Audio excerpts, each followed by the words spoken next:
Ce samedi 4 mars, TF1 a diffusé le deuxième épisode de la saison 12 de The Voice 2023.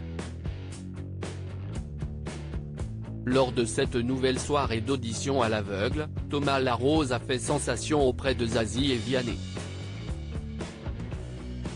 4,8 millions de Français étaient devant leur télévision pour suivre le lancement de la saison 12 de The Voice, la semaine dernière. Après ce très bon démarrage, TF1 proposait un deuxième épisode de son télécrochet ce samedi 4 mars 2023. Lors de cette salve d'audition à l'aveugle inédite, les coachs et les téléspectateurs ont découvert 13 nouveaux talents.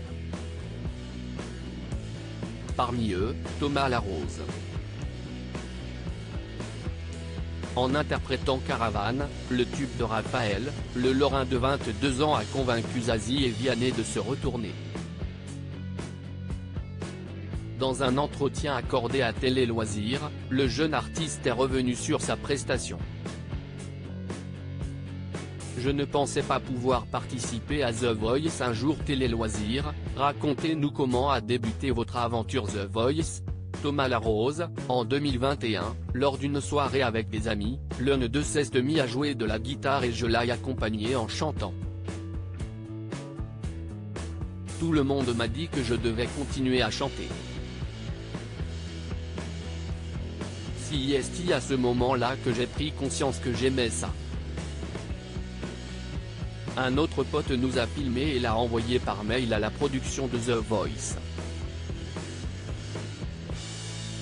Un mois après, au Nouvel An, il m'a révélé ce qu'il avait fait. Sur le moment, je lui ai dit « Je te déteste ».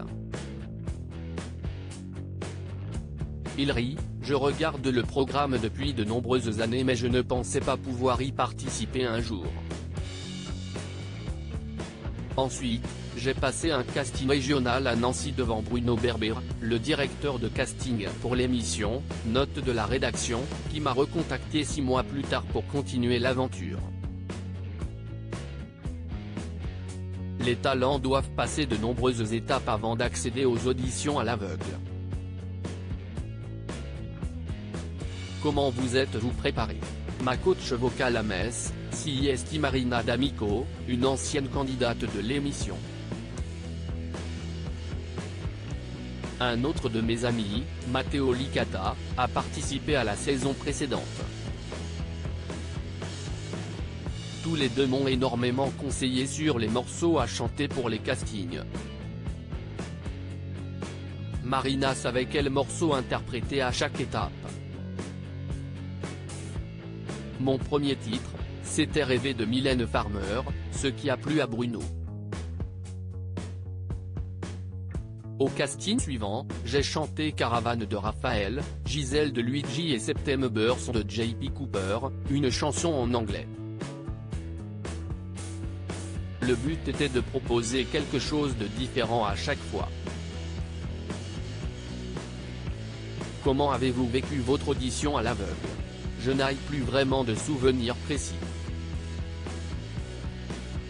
Je me suis laissé porter par la situation. J'avais la voix un peu fatiguée et j'étais stressé. Au final, je suis tout de même assez content de ce que j'ai fait, même si j'aurais pu faire mieux. Je suis ravi d'avoir pu montrer ce dont je suis capable. Je n'aille pas tout montrer pour surprendre lors des prochaines étapes. Je suis content d'avoir fait The Voice pour ma mère. Comment se sent-on quelques secondes avant de monter sur la scène de The Voice? J'ai eu la sensation un peu bizarre, mais plaisante, de survoler la situation, comme si je me voyais de l'extérieur. J'ai pris conscience de ce que j'étais sur le point de faire. C'était fou. J'avais l'impression d'avoir réussi avant même d'avoir commencé. Ça m'a permis de chanter librement. Je me suis vraiment senti bien sur le plateau. J'avais énormément travaillé pour en arriver là et au final, ce n'était que du kiff. Vos parents étaient en coulisses pour vous soutenir. Que pense-t-il de votre participation? Ma mère se retrouve en moi car elle était chanteuse professionnelle à l'époque. Elle a dû stopper sa carrière et trouver un autre métier pour nous élever, mon frère et moi, mais ne regrette pas son choix. Nous avons tous les deux le sentiment que j'ai repris là où elle s'est arrêtée. CIST comme une transmission. Lorsque nous regardions The Voice ensemble, elle me disait souvent qu'elle aurait aimé faire l'audition à l'aveugle pour savoir ce qu'elle valait encore. Je suis content de l'avoir fait pour elle. Vous avez interprété Caravane de Raphaël. Que représente ce morceau pour vous? CIST, un titre que j'écoutais beaucoup avec une ex-petite amie. Nous nous sommes séparés il y a un an environ, la veille du premier casting régional de The Voice. Cette chanson me touche énormément car les paroles me rappellent les moments passés ensemble. Il y a vraiment un sentiment de nostalgie. C'était un défi pour moi de chanter ce morceau publiquement. C'était une façon de passer définitivement à autre chose. Avez-vous réussi à tourner la page depuis votre prestation? Oui, je me sens libéré. Nous ne sommes plus vraiment en contact aujourd'hui. Cette prestation, c'était surtout un message pour moi-même afin de me prouver que je pouvais avancer. Il est beaucoup plus simple pour moi d'extérioriser en chanson qu'avec une discussion banale. J'ai du mal à montrer mes émotions et la musique est le seul moyen d'évacuer.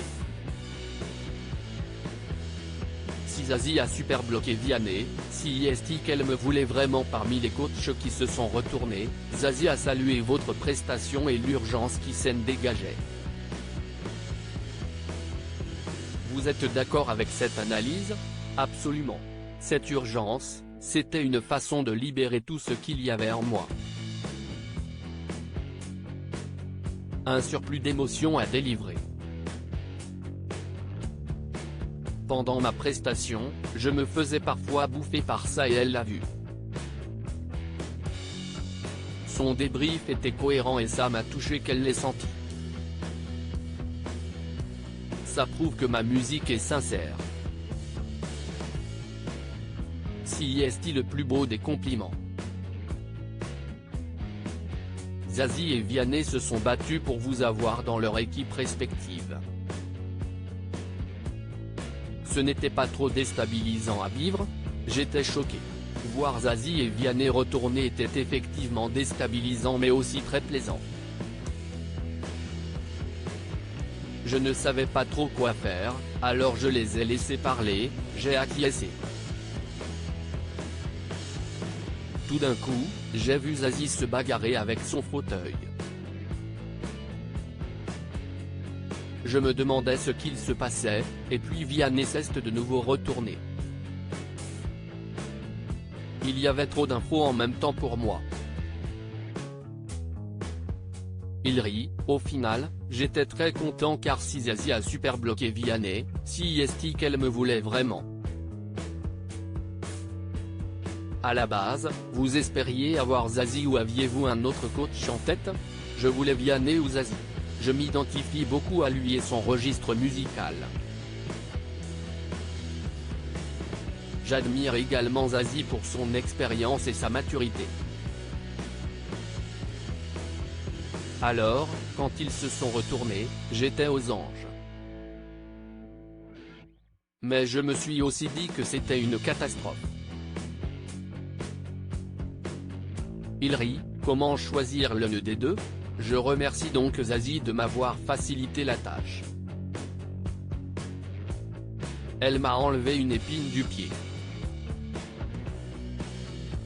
À lire aussi ça ne marche pas, Zazie, The Voice 2023, dépité face à un bug technique. qui l'empêche de bloquer Vianney.